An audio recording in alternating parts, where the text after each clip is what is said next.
Good evening. I'm Mike Miller. I'm with the Link Local Network. Link locally, connect globally. I'm welcoming you to the third seminar in a series, Thriving in a Global Economy in Crisis. We're going to be focusing on capital availability for startups and small businesses in today's market. We want to thank all the audience for joining us, whether they be in person, live internet TV, or live internet radio. Before we get started with our great panel, although Hurricane Sandy seems to have delayed one of we want to thank our sponsors who made the event possible. So first, we'd like to thank Illinois Institute of Technology.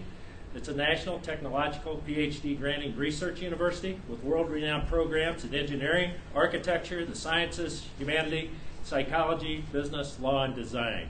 Also, Mediavine Marketing, simplifying social media, minimizing your efforts, and maximizing your results. I Am for Kids, teaching children of all ages how to build an empowering identity for themselves and to challenge each child to live up to that standard every day.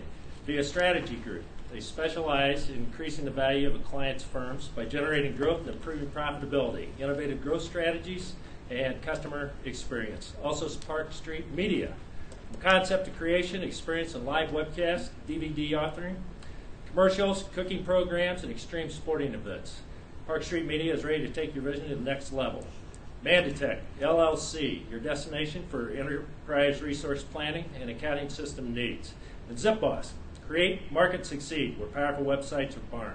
Our not-for-profit co-host, Hands on Suburban Chicago, is committed to mobilizing the compassion of individuals in order to bring about positive change in our community. Our mission is to inspire, equip, and mobilize people to volunteer and take action to build vibrant and prosperous communities. Now, it's time to turn it over and get started. We'll turn it over to our moderator, Jim Trelevin. Take it away. Good evening, everyone. I'm Jim Trelevin. I'm CEO of Via Strategy Group and an adjunct faculty member at the University of Illinois. And we're very fortunate to have with us a terrific panel to discuss capital availability for small, medium-sized businesses and for startups. It's a very hot topic. I usually start these sessions, this is the third one that we've done, with my fearless economic forecast. But I'm going to forego that. One, because we have a lot to talk about with the panel, and two, because anybody who would do a reasonable forecast of the economy for next year might as well use a dartboard, because the amount of uncertainty is at extraordinarily high levels. With the fiscal cliff looming in January and a bunch of policy decisions that need to be made one way or another, regardless of the outcome of the election, the uncertainty level is at an all-time high. That, coupled with the fact that fairly anemic growth this year in the economy, somewhere in the 1% to 2% range, in all of the quarters we're averaging about 1.7% GDP growth, which, as I've explained in past sessions, is well below a roughly 3.5% GDP growth that's needed to significantly improve the employment numbers in the private sector. So it's a tough time for small, medium-sized businesses, for startups, in a number of ways. Obviously, they're selling to customers their products to customers who, in a relatively anemic economy, so that's tough. The big issue, though, certainly is capital availability. The National Small Business Association did a survey of their members, and of those companies that needed capital in the past year, fully 47% of those small businesses were unable to obtain capital. So it's a tough financing climate, which is a little bit ironic given the fact that there's a lot of liquidity in financial institutions, and we have people who know much more about that than I do. But obviously we've gone through QE1, QE2, QE3. The Fed has been putting a lot of liquidity into the system, and banks and private equity firms have a fair bit of capital to deploy, but the market's made that tough. And we'll talk about that and how small businesses can help themselves get access to capital. We're very fortunate to have four experts representing both commercial lending and private equity. Tom Goldblatt I will introduce, although he is the one that's will be joining us shortly. Tom sources potential acquisition candidates for Monomoy Capital Partners, which is a private equity fund. Monomoy primarily invests in companies in the manufacturing, services, distribution, and consumer sectors. He also runs Ravinia Capital, which helps companies obtain capital, debt equity, or an exit to an acquirer in challenged situations, distressed or growth situations. Ravinia uses his experience and sources of capital to provide the best possible solution. And Tom is on his way and will be here shortly. Gary Schneider, in the middle, is area manager for business banking for the city of Chicago for J.P. Morgan Chase, a bank that I worked for 25 years ago, when it was just Chase Manhattan Bank in New York. J.P. Morgan Chase is now, I think I could rattle off the list of all the major banks that went into J.P. Morgan Chase. But for the past 8 years, Gary has led teams of business bankers as they provide credit solutions to small businesses throughout the Midwest. Currently focused on Chicago-based companies, his teams have increased business lending over 150% in the past year alone, contrary to what I just said. So that's good. Prior to joining Chase, Gary was the North American sales manager for unit of GE Capital, successfully leading teams that provided equipment financing throughout the U.S. and Canada. Brent Hamachek is with Segway Solutions. He spent the first 15 years of his professional life in commercial banking, working in 6 different sectors, including audit, credit, and 9 years as a commercial banker. After his career in commercial banking, Brent formed Segway Solutions in 2000 in order to assist privately held companies in transition. To date, he has worked in 40 different industries and has served in the capacity of CEO, CFO, EVP of sales for a variety of clients. He's a sought-after consultant, speaker, and trainer offering national and foreign expertise to clients. And finally, Christian Conroy, who is business banking officer for Citibank. His specialty is business financing, focusing on small to mid-sized businesses, helping manage cash flow, support lending needs, and increasing business wealth. Christian has extensive background in business lending and experience in several different industry groups, including startups, professional services, information technology.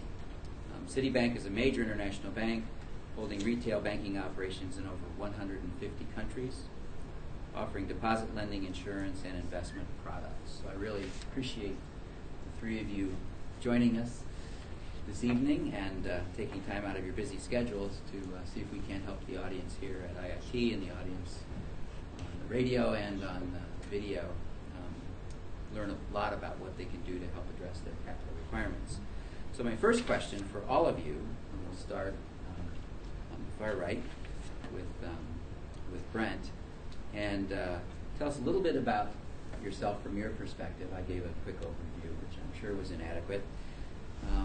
And your view of the current market from the particular perspective of your business and what you think funding challenges are for small to medium-sized businesses and for startups. Sure. Well, I've been told I'm on the far right before, so I'm in comfortable territory. You're on my right, you're on their left. So okay. You could take your pick. I did spend the first 15 years of my career working in commercial banking and also in credit, loan review, audit, regulatory. So I had a broad banking background. And we have our... Tom is here. Yeah, welcome, Tom. Thank you. I've already introduced you that in the empty chair. No, awesome. No analogy used. But so in any event, leaving banking in 2000, I had an opportunity with a gentleman who had been a client of mine who owned a number of different companies, all in varying states of trouble or transition. And he asked if I would come and leave my secure banking job and help him oversee those problems. And so it was a great opportunity. I'd wanted to get out of banking a long time. And it went well, and we had some success. And from there, what started out as a chance became a career. And I think that over the last 13 years, and in particular in the last 4, and towards this evening's topic, have seen tumultuous changes. If we go back to pre-9/11, companies that were out raising money as either startups or small companies that were growing had the same exit strategy in all their business plans. It was public offering, IPO, going public. And people think that the dot-com bust is what ended that. What really ended it, if you look at the statistics dramatically, was 9/11. Because it was all of the turmoil and uncertainty that followed that ended the IPO rush. And so all of a sudden exit strategies became by acquisition. And we changed the ways we raised capital, the way we raised capital. So that was a change that took place early on. Then in 2008, we had this recession. And what has happened now has been pure chaos and disintermediation, which is a term bankers like to use. I don't get to use it much anymore, but since I'm on a panel with a couple of bankers, I will. And really what we found is a shuffling inside of all the financial markets in terms of who gets money, from where, and how they get it. None of the typical lending patterns have remained. The banks that used to lend certain types of money to certain types of businesses aren't the ones that lend that money anymore. Some types of loans are just plain gone. And we also have private equity groups that are getting an opportunity more and more to be banks because they have an opportunity to do secured loan transactions as opposed to just pure investment plays. So the challenge has been for the business owner that we've seen is trying to take this change in circumstance and try to be a bit like life on Jurassic Park and find a way. And I think for the most part, business owners are still struggling with that. The way they were taught in college to manage their balance sheet is no longer available to them. The relationship they had with their banker 4 years ago is gone because he's gone or she's gone. And so it's posed a lot of challenges for the business world, and a lot of creative means are needed in order to replace whatever your traditional source was before for the type of money you needed. It likely has to be replaced with something different now. Figuring that out for a guy who works for a living is tough. They don't have the time to do that. It's problematic. You made one comment that I'd like to ask follow-up questions as we go, but Sure. And you talked about the exit strategy for small and medium-sized businesses moving from IPOs to acquisition. And one of, if you could comment, one of the things I've noticed in terms of capital in the technology space in particular is tech companies have chosen, maybe it's because of valuations and the opportunity, but to step up their acquisitions. And IBM is a perfect example where they've decided a key part of their strategy is big data. We've made a number of acquisitions in that space, including SPSS here in Chicago. So they're deploying capital more toward acquiring technology in firms rather than investing that in R&D. I don't know if that's true in other industries or if you comment. Well, it's what we're finding is it's true across the board for a really interesting set of circumstances. We deal with a lot of accounting firms in our profession. It's a big way we get our client referrals and so on. And accounting firms that are dealing with middle market businesses these days are finding something quite interesting. They're losing their clients, and they're losing them to acquisition. And they're losing them because if they have a middle market company that's come through this recession in fairly good shape, now what's happening is the large companies that have been sitting on that mountain of cash for 4 years, lots of liquidity, nothing to do with it, have seemingly over the last 6 to 12 months been told, okay, let's go buy stuff.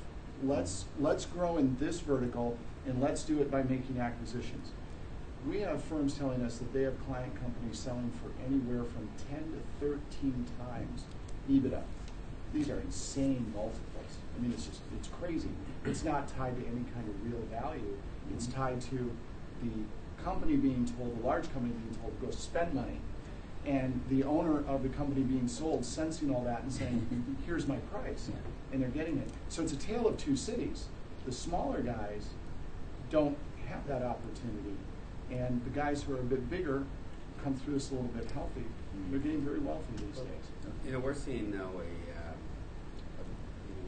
big valuation gap, and so this has been the most unusual year in private equity and in investment banking, in that going into the year, everybody was predicting this was going to be just a gangbuster year because there's so much money, like you're saying, on the corporate balance sheets, but there's over $500 billion sitting in private equity funds that needs to be spent by a couple years or they lose the money.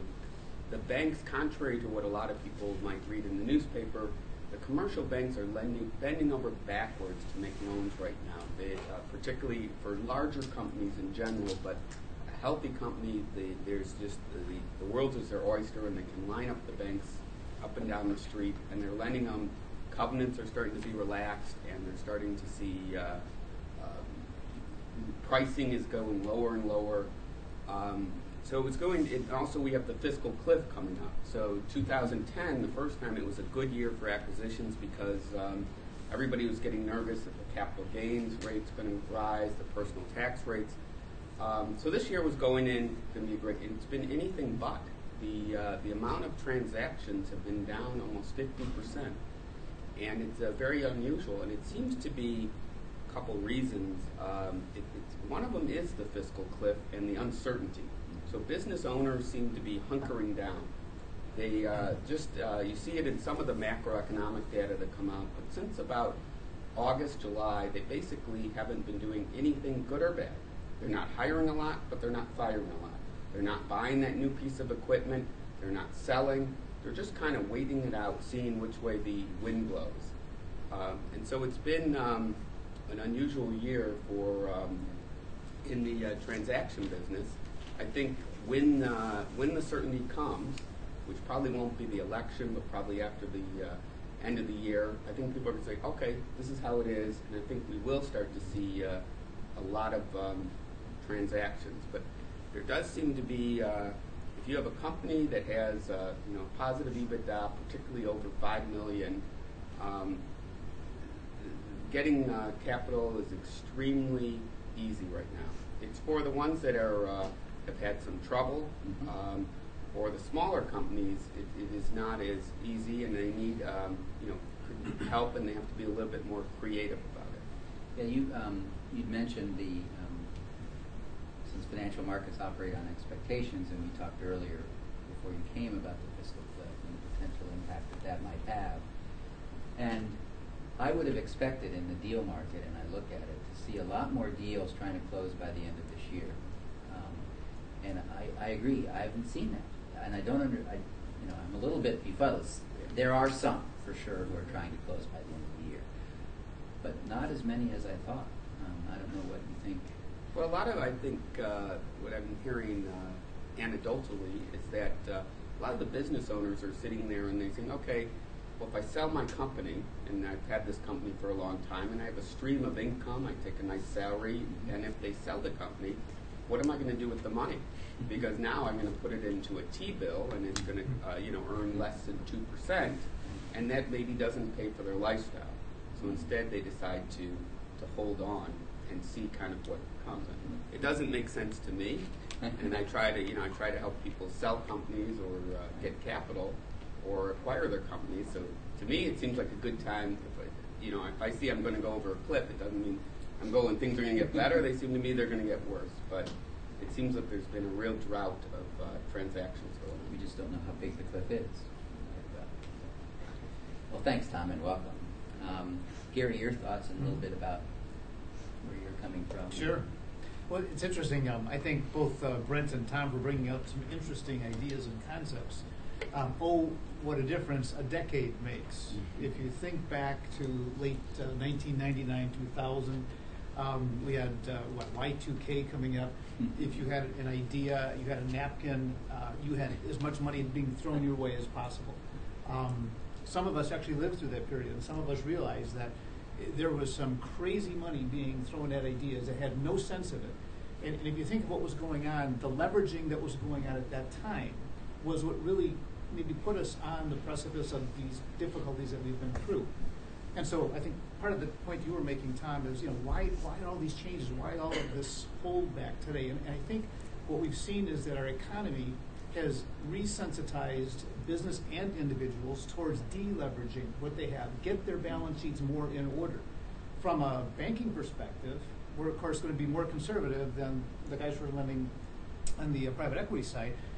We herald this. We think this is wonderful because our best customer is the one that we can place a big bet on, and we're prepared to place big bets on these people, but we want to be in the background. We want to be behind the scenes. You don't want your banker in there unless it's to really help you guide your business, to get some ideas on how you can improve what you're doing. You don't want them in there actively managing. To some degree, that's something perhaps your firms might do, but there's a different skill set, a different seat at the table for that kind of thing. So if you look at history, and history is not that long, it's amazing to see what has actually happened, what maybe has gone on in our thinking process, which may be setting the tone for what we're seeing today. I think that's a really good point. It's, people talk about those that lived through the Depression, and they'll have for the rest of their life a Depression mentality. My grandfather was the same way, and he would only invest in, AAA rated, tax-free type of bonds. And I think the appetite for risk, and I think that's right. I think people went through the 2008, and I think they want to be kind of have a safe harbor, and I think they want to have cash, and they don't want to get to where they're a risky amount of leverage. The line usage right now on the typical loan is at almost an all-time low. It's below 40%. Typically, it was in the 60%. Christian? Sure. Mike and Jim, thank you so much for having me tonight. It's a privilege to be on this panel. Great points brought up already. I thought, as far as Tom mentioning, banks bending over backwards to lend is so true, and I think it's a common misperception now, since the recession, where banks really dialed down their lending requirements. We are prepared to lend. Banks, make their profit off interest and fees. That's the bottom line. And business banking is a growing segment, whether that's with Chase or Citibank or Harris. Corporate banks see commercial, mid-sized, and small business customers as a tremendous growth opportunity. So that's good for both sides. The thoughts I'm going to share today, not so much as far as market forecasting and what I see, but what I really wanted to talk about was what goes into credit decisions for small businesses. I think there's a huge gap, and it was brought up before, between the communication between banks and small business customers as to why maybe they're not approved for loans, or maybe not approved for how much. I think that's a big divide, and a lot of it has to do with the fact that your business banker wasn't was there 4 years ago, but he's not there today, just because there's been such it's been a tough market. Another one of the few things I want to bring up as well is that another misconception is with the banks itself is that there's not as many different financing options. We are in fact lending in cash secured ways. Banks have to mitigate their risks. Much of our credit decisions are based off relationship. The more history we can see, the more likely you'll be receiving financing. That's why when you see companies in the 2-year time mark, they're traditionally loan approval rates are sky high. I think what's a major challenge now and for startup companies is receiving that financing. So there are several different ways out there, and I'm fascinated to hear some of those options today as far as crowdfunding or startup websites, SBA, several microfinancing companies in Chicago. So those are really the challenges as far as getting that startup financing. If I could throw something in, I used the term disintermediation a while ago. Disintermediation, by the way, is one of those things where a bank says internally, let's offer a better rate on jumbo CDs, and they raise the rate 4 points, and everybody in the bank moves all their money out of a free checking account and puts it in the CDs. And so the money stayed, didn't really change, but it moved and it cost them more. One of the ways we see disintermediation, though, in the borrowing markets, and this is for small businesses, it's fascinating. These two guys sitting next to me are now the go-to guys if you're a small business to borrow money. This is not the way it was 4 years ago. These were not the places you wanted to go. The reason that the smaller companies go to them today is that the larger banks have the money, they have the internal and the external mandates. They're being pushed to help the economy recover and get revived. And so all of a sudden they're becoming much more friendly about how they underwrite business loans. In fact, smaller business loans. Talking to my Chase banker the other day, he said we're approving loans in the $500 to $2 million range faster than I've ever seen, almost like they're approving a credit card. Well, it used to be this was a difficult thing to do. So that sounds good, but here's the problem. Here's the thing that nobody's talking about that's going on in the market. Those small businesses used to borrow from community banks, and the community banks are dying. They're not lending money. They can't lend. Since it appears you're calling back into a live show, we are reconnecting you now. Sorry about that. Wow, somebody didn't like what I was saying. Yeah. Obviously a big banker. But I don't think the community banks like that. I would agree. No, I think the community banks. Since it appears you're calling back into a live show, we are reconnecting you now. The community bankers would likely appreciate the fact that somebody's talking about what's happening, because they're under tremendous regulatory pressure. And the banking regulations, Dodd-Frank, these regs have impacted community banks disproportionately. One of the things I will say, I've heard people over the last few weeks talking about the election and how no matter who gets elected, well, it really won't matter. There's still a lot of uncertainty and things like that. One way it will matter dramatically is in terms of who runs the FDIC. And there is a real impetus within that group to drastically curtail the number of smaller community banks, to reduce the number of bank charters. Over the long term, Why do you think that is? I think it's because fewer small banks and more big banks makes it easier to have a handle on what the financial markets do and what's taking place. I think it's not a financial message. I think it's a political one. I think, though, my take on it, though, is that the community banks have been, such a huge percentage of their lending was in real estate. Some of them 80%. I think the reason that you're seeing them fail is they have no reserves, and they made all these real estate loans that were underwater.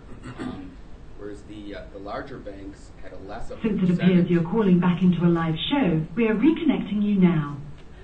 They were able to securitize them, as everybody knows, and send them to infect the rest of the world. But I think that a lot of the problem with the community banks is that they made really bad loans, mostly in real estate. I think the ones that didn't, that had strong balance sheets or more conservative, I think that they're staying around and surviving.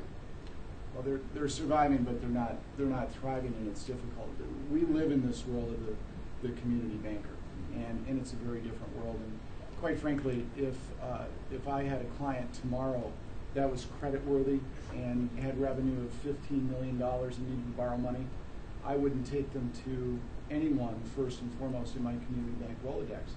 And it used to be I would have. I'd take them to these two guys, because these are the banks now that are able to get those deals done.